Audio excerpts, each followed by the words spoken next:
You've been managing your projects well, and suddenly your boss surprises you with, "We have the budget for a consultant. Go forth and conquer." Well, this is not typical on how things happen. Let's imagine it does in this scenario. The initial fear that the consultant might replace you can be anxiety inducing and downright terrifying at minimum, making you feel like you need to find a new job instantly. This is especially true for all the perfectionists out there who are prone to anxiety. However, take a deep breath. The consultant likely doesn't want your job any more than you want theirs. Let's explore how to effectively work with a consultant or a consulting agency so that they make you look better because that's their job.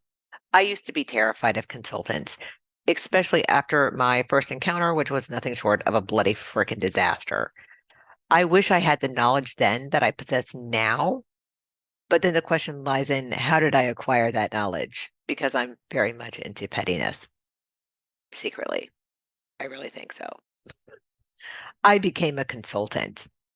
I got screwed by a consultant and I became a consultant. How this happened. Because driven by my frustration and determination, I wanted to ensure that no one else felt the way I did.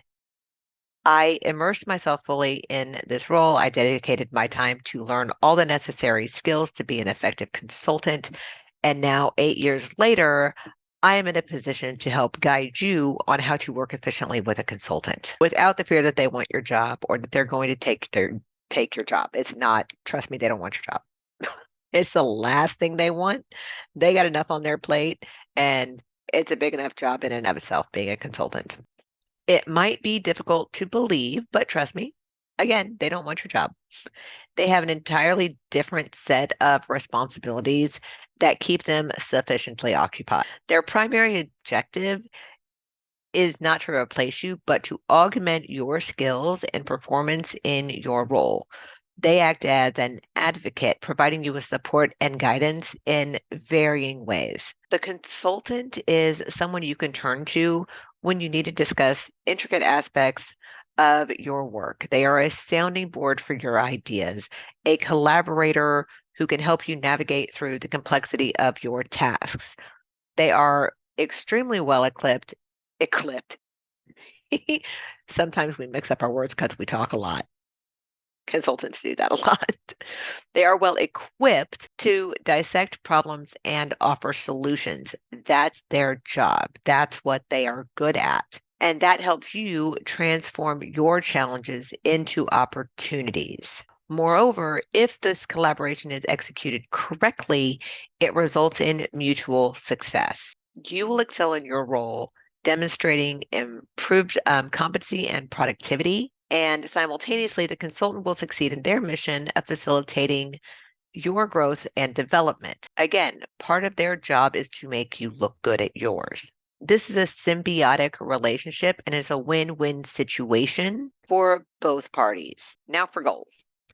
During the sales process, which we have gone into in detail, specifically the initiate and discovery phases, there comes a point when you either appreciate your consultant or not. This is significant. Ask yourself, do you heed advice from people you dislike?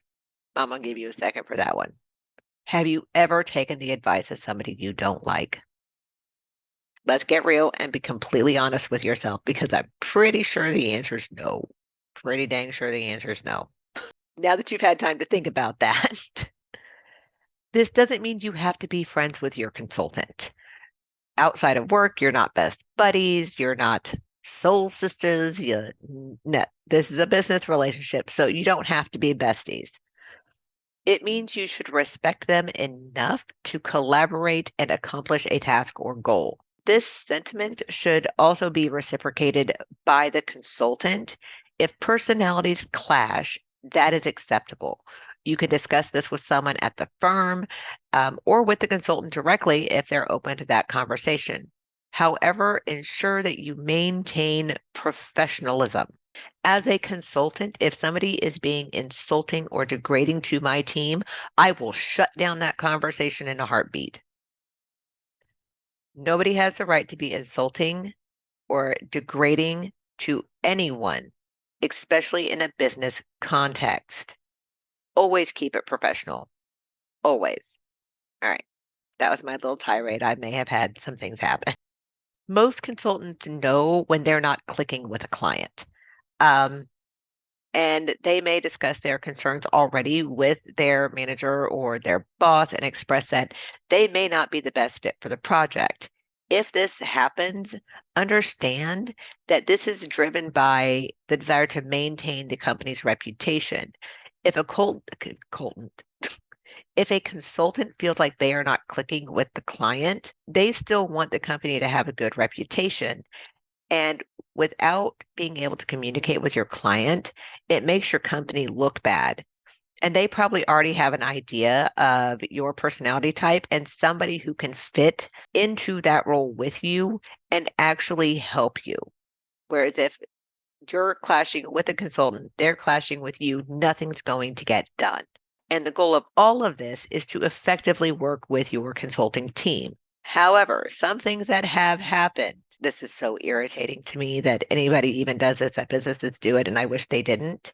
Do not dive into their personal lives. Refrain from going onto Facebook to finding them, Instagram, Snapchat, TikTok. That is their personal life. And if they want you to have that information, they will give it to you. Likewise, they will not do that to you to get ammunition to get somebody into trouble. Look at my face. This has all happened.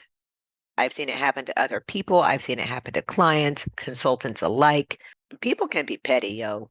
And I'm going to let my farm girl come out here. Y'all, the people can be petty. So let's not be petty. If you have an issue with your consultant, take that to the firm in a polite and professional manner. Like, I'm irritated enough about this that I'm messing up my words. Take it to somebody in a polite and professional manner to be able to fully explain why you are clashing and why you would request somebody else. And normally they will look at their resourcing and give you options. All right. If you get past all of this, you click, you're happy, you're good to go. Your consultant is there to support you. Your consultant is there to support you even when dealing with your boss. So you have an idea. The consultant is an ideal person to discuss it with. However, do not bypass your boss. If you're struggling to articulate an important aspect of a project to the C-suite, your consultant is more than ready to help you. They're not only there to assist with completing the project, but also to advocate for what's best for the business and teach you along the way. So you have a great idea. You've tried to present it to your boss, but the boss is not quite understanding it. You can take that idea to a consultant and be like, hey, I'm trying to get this passed by my boss. He's not quite understanding it. She's not quite understanding it. The board's not quite understanding it. Can you help me define this and get it passed through? And then that turns into a project and work and a user story and all the things that we've talked about previously. This is an approach that tends to work really well when you know your system needs something, but the C-suite's not quite seeing it because they're not in the day-to-day shoes of the people doing the work, to put it bluntly. And C-suite people, please don't come after me. You guys have a whole set of different responsibilities than the day-to-day people who are boots on the ground. This is an approach that I tend to adopt with my clients, should they wish for it. If I'm working with a solo admin who needs to enhance their job performance, I provide them with tips and tricks I've learned over time. I also offer office hours to guide them through challenging tasks they're trying to resolve. So I work in the Salesforce ecosystem. Some of our clients are called solo admins. That means they run their entire system and they have a contract where they can call on us for help. When I work with these clients, I'm teaching them along the way. And the goal is that I am equipping them to be better at their jobs. That is my job as a consultant, is not only just to tell them what needs to be done and how to be more efficient, but to help teach them how to think that way on their own and how to do some of the tasks that are extremely hard in a more efficient and productive manner. Next, we want to be open to sharing all available information. Share it. Do not hoard your information. I've known these people too. On the consultant side and the client side, people hoard their information and don't share it. You need to share it. Withholding knowledge while working with a consulting team can significantly hinder your progress. It can derail an entire project, disrupt timelines, lead to misunderstandings. Always provide the consultants with the necessary information to assist you. It's the only way they can assist you. They need the data, they need the information um, to be effective, and vice versa. If you're a consultant, to give all the information you can to the client. If they decide not to read it, that's on them. If your consultant decides not to read it, that's on them. But share the information anyway.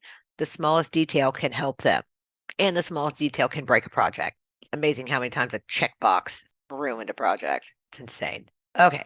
So remembering their goal is not to replace you, but rather to simplify your job. Maintain professionalism and a friendly attitude, and you'll be surprised by what can be achieved. It's amazing when you have a client and a consultant who are completely synced on what needs to happen, and they get along and they understand each other. They basically speak the same language. It can be kind of rare, but those are the projects that outshine any other project. So you are allowed, if you do not click with your consultant, to request somebody else in the company. I am not saying here to be petty, be like, well, I don't like her hair. That is not what I'm saying. I am saying if there is direct conflict, you are able to go to somebody and say, hey, I think we need to reevaluate the team, get somebody on that understands where I'm coming from a little bit more, something like that. Always be professional, always be polite. Okay, let's recap here. For our recap, a consultant does not want your job. A consultant's job is to make you look good at your job. You are allowed to ask questions of the consultant. The consultant is allowed to ask questions of you. Provide all information that is humanly possible on both sides and ensure there is full understanding on both sides. Make sure you connect with your consultant, that you are not constantly butting heads, and remember that you can always request somebody different. If you are constantly butting heads, your consultant has probably already told their boss and given them a heads up because they know what's happening. Always be professional and polite. Your consultant has the right to end a meeting if you are insulting or degrading to their team in any way. Nobody has to deal with that, and you don't either. So if a consultant is being degrading or rude, you are allowed to end that conversation right there. Lessons learned here. Just to let you know, complete lessons learned throughout my many years of doing this now. All righty. That is how you can effectively work with a consultant and understanding the concept of what a consultant is really supposed to be doing for you.